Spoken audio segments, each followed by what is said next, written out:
सिंह था और ये आज पूरे अपने सेना के साथ और पूरे अपने लोगों के साथ, आप देख सकते हैं तस्वीरों के माध्यम से। एक बार ये काफिला दिखाइए, इनका काफिला तैयार था जाने के लिए मुबारकपुर के लिए, लेकिन 144 धारा इनके मतलब कल ये लाइव आए और आके बोले कि थाना अध्यक्ष को सस्पेंड करें।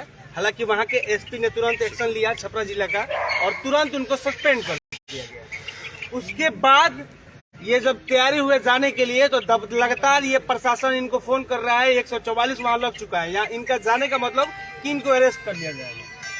देखिए, सबसे पहले कि मैं विश्वास रखता हूँ कानून में और कानून की मैं इज्जत करता हूँ। कानून का ये समाज में जितने भी लोग हैं सभी लोग कानून का इज्जत करते हैं और कल थाना प्रभारी को सस्पेंड किया गया, इसके लिए मैं एसपी साहब को धन्यवाद देता हूँ। लेकिन एक और मैं मांग करता हूँ कि पीड़ित परिवार पे जो आगजनी की घटना हुई है कल, तो आप ही बताइए कि वह पीड़ित परिवार जाकर ऐसा कृतज्ञ वहां पर करेगा कि जाकर घर पे जाकर पुआल जलाएगा और ट्रैक्टर जलाएगा, जिसके परिवार के 4 लड़के मारे गए हैं।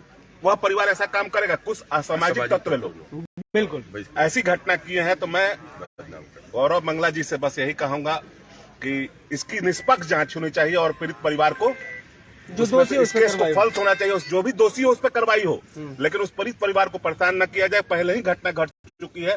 उनके घर के जो लड़के हैं, उनके कलेजे के टुकड़े, उनको बुरी तरह से निर्मम हत्या किया गया है। लाठी से पीट कर पूरा समाज वीडियो में देख रहा है, पूरा संसार देख रहा है कि किस तरह मारा गया है और किस तरह। मैं प्रशासन का बहुत ही 144 धारा का मैं इज्जत करता हूं और ऐसी बात नहीं है कि मैं वहां नहीं जाऊंगा। मुझे कोई नहीं रोक सकता वहां जाने का। मैं जाऊंगा जरूर, लेकिन प्रशासन मुझे आश्वासन दिया है। वरीय पदाधिकारियों से आज मुझे बात हुई है, छपरा डीएसपी साहब से, जितने भी वरीय पदाधिकारी सारंग के, सब लोग से फोन पे बातचीत हुई है। माहौल को शांत करने के लिए मैं भी सभी लोगों से अपील करूंगा कि कानून पर भरोसा रखिए और कानून, मुझे पूरा विश्वास है कि न्यायपालिका से हमें न्याय मिलेगा और उस समाज के जितने भी लड़कों की हत्या हुई है, कानून कहीं ना कहीं से उन अभियुक्तों की गिरफ्तारी करेगी और गिरफ्तारी कर उचित कार्रवाई करके एक्सपीडिट करके हम लोग सभी फांसी की सजा की मांग करते हैं। अच्छा, एक चीज आ रहा है, कोई इसमें भड़का रहा है, राजनीति और अभियान करने का प्रयास किया जा रहा है। देखिए, ये कुछ चंद लोग हैं। ये सोशल मीडिया पर कुछ जादव के कुछ लड़के हैं, कुछ बाबू राजपूत के लड़के हैं। ये बुद्धिजीवी वर्ग नहीं है। ये कुछ चंद लोग हैं जो 4-5 ऐसे लड़के हैं कि जो दोनों पक्ष का ऐसे ऐसे काम करते हैं। मैं कभी भी जातिगत से ऊपर उठकर काम करता हूं। जब दारू कांड पे दीपक जी आप मेरे साथ होंगे, बिल्कुल। आपको याद होगा कि 100 परिवार यहाँ पर क्या हो रहा है, यानी कम से कम 100 परिवार के बच्चे यहाँ पर मरे थे दीपक जी। 16 ऐसे जादव परिवार थे जहाँ पर जाकर मैंने मदद किया था। मैं तो कभी भी जिंदगी में कभी जात पात नहीं करता हूँ। जितना मुझे राजपूतों से प्यार है उतना जादवों से भी प्यार है। लेकिन अपराध और अपराधी, जो अपराध करता है ना वो किसी का जात होता है ना किसी का पात होता है। मुझे आज भी उम्मीद है कि अपराध किसी का जात नहीं होता है, कोई बात नहीं होता है। मुझे उम्मीद है सारण के सभी वरीय जादवों ने तो से कि आप लोग भी उस पीड़ित परिवार के पास जाए और जाकर उनकी सहयोग करें और जो लड़का हॉस्पिटल में जी मर रहा है उसका मदद किया जाए। मैं इसलिए जाना चाहता हूं कि मैं यहाँ पर कोई गोली बंदूक थोड़े चलाने जा रहा था।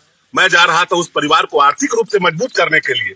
घटना तो घट गई, लेकिन हम लोग सभी लोग इकट्ठे हुए थे कि हम लोग जाते वहां पर जाकर उसको आर्थिक रूप से मजबूत, उसमें बेटी बहन है, माँ है, बहुत गरीब परिवार है और जिस तरह से निर्मम हत्या की गई है, किसी के बाप के कलेजे को जिस तरह चीर कर रख दिया गया है, थोड़े जादव परिवार जादव समर्थन करेंगे? कभी नहीं करेंगे। मालूम है, अगर आपके साथ भी ऐसा घटना घटता है तो हम लोग भी ठाकुरों कभी उसका समर्थन नहीं करेंगे। सभी लोग हम लोग एक है और समाज में शांति का संदेश देंगे।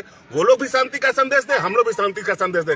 कुछ असामाजिक तत्व जो आग लगाना चाहते हैं सारण की धरती पे, मैं उन लोगों का कभी समर्थन नहीं करता हूं। जितने भी मेरे बुद्धिजीवी गार्जियन लोग हैं, उन सभी लोग से आग्रह पर, सभी लोग के निवेदन पर, सभी लोग के समझाने पर हमने वहां का कार्यक्रम, मैं सभी नौजवान साथियों को, बिहार के अलग अलग हिस्से से बहुत सारे नौजवान साथी अभी वहां पहुंचने हैं। मैं सभी लोग से कहूंगा कि प्रशासन की मान कानून व्यवस्था का इज्जत किया जाए और कानून व्यवस्था अगर 72 घंटे अगर के अंदर उनके परिवार में से किसी की गिरफ्तारी नहीं होती है तो इससे बड़ी संख्या हम लोग वहां जाएंगे और गिरफ्तारी होनी चाहिए, इसकी मांग हम लोग करते हैं।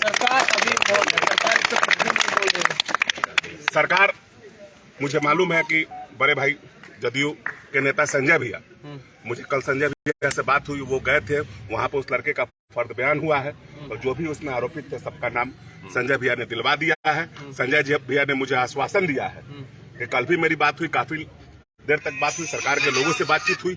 उन्होंने मुझे आश्वासन दिया है कि हर संभव पे सुधीर उन लोगों को बख्शा नहीं जाएगा और उन पे उचित कार्रवाई होगी। मुझे आश्वासन दिया। कहीं न कहीं जो 8 विधायक हैं पूरे छपरा में, सांसद लोग हैं, अभी चुप है इस पे। देखिए, शर्म आता है, सबसे बड़ी शर्म आता है कि मैं ये नहीं कहता हूं कि राजपूत यादव के विधायक, मुझे शर्म आता है कि आप लोग लीडर हो और आप लोग जो बोलते हो उससे समाज चलता है और आप ही लोग गलत और सही का आकलन नहीं करोगे। आप लोग अपने आंख से देख रहे हो कि वीडियो में किस तरह से बुरी तरह से मारा गया है, चाहे वो यादव के नेता हो चाहे वो राजपूत के नेता हो।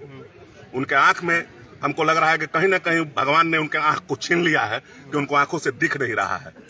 कि आपके आंखों से दिख रहा है फिर भी आप उस परिवार का मदद करने के लिए खड़े नहीं हो रहे हैं, इसका मतलब के अंदर आपके स्वार्थ भर गया है और इसको जनता पूरी तरह से समझ कहा रही ये है। जा रहा है कि वो लोग जो मुखिया प्रतिनिधि हैं उनको मारने के लिए गए थे। नहीं, ये मेरे रिपोर्ट के अनुसार कि ये बिल्कुल गलत आरोप है उन नौजवानों पे।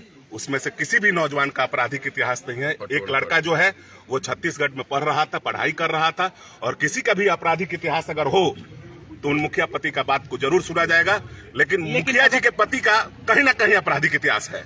एक बात बताइए, अगर मानते हैं कि वो अपराधी ही थे तो सजा देना उनका काम है, कानून का काम है कि कोर्ट का काम है? यही तो बात को तो सारे समाज, अगर वो गलत है तो उनको पकड़ के पुलिस में दे देते हैं। ये बिल्कुल ये जो हुआ है, जिस तरह से लाठी से पीट पर के हत्या एक होता है और एक निर्मम हत्या होता है। ये निर्मम हत्या है और इस पर हम लोग कार्रवाई की मांग करते हैं और कार्रवाई होनी चाहिए। अगर मुझे सारण एसपी पर ईमानदार है, मुझे पूरा विश्वास है जिस तरह उन्होंने, एक लड़की का बयान आया था कि चूड़ी पहन ले राजपूत के लोग, साड़ी पहन के। निश्चित है वो अपने भावना में बोल रही है। अब बहन, मैं कल भी बता चुका हूं कि हम लोग चूड़ी नहीं पहने हैं।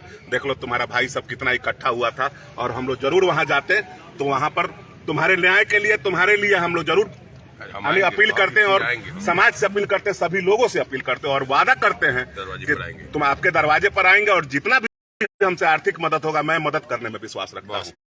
मतलब अभी चूड़ी आप लोग नहीं पहने? नहीं, हम लोग कोई राजपूत समाज चूड़ी नहीं पहना है। जरूरत पड़ने पर यह समाज विरोध करने के लिए तैयार है और गलत को गलत कहने से कोई समाज का लड़का पीछे नहीं हट सकता है। हम लोग गलत को गलत कहेंगे। अंत में क्या कहेंगे? अंत में यही निहोरा करेंगे सभी समाज के लोगों से कि प्रशासन से मुझे आश्वासन मिला है कि जल्द से जल्द इस घटना पर कार्रवाई होगी और 144 का जो खत्म होगा वैसे ही हम लोग फिर हम जाएंगे उस परिवार को और कोशिश करते हैं कि रूबन में उनसे मुलाकात करके उस परिवार को आर्थिक रूप से जो हम लोग इकट्ठा किए थे उनके लिए उस धन को हम लोग उस परिवार के पास पहुंचा दें कि हमारा भाई जो एक मौत से जूझ रहा है उसकी जान बचे। यही हमारी फिलहाल यही खबर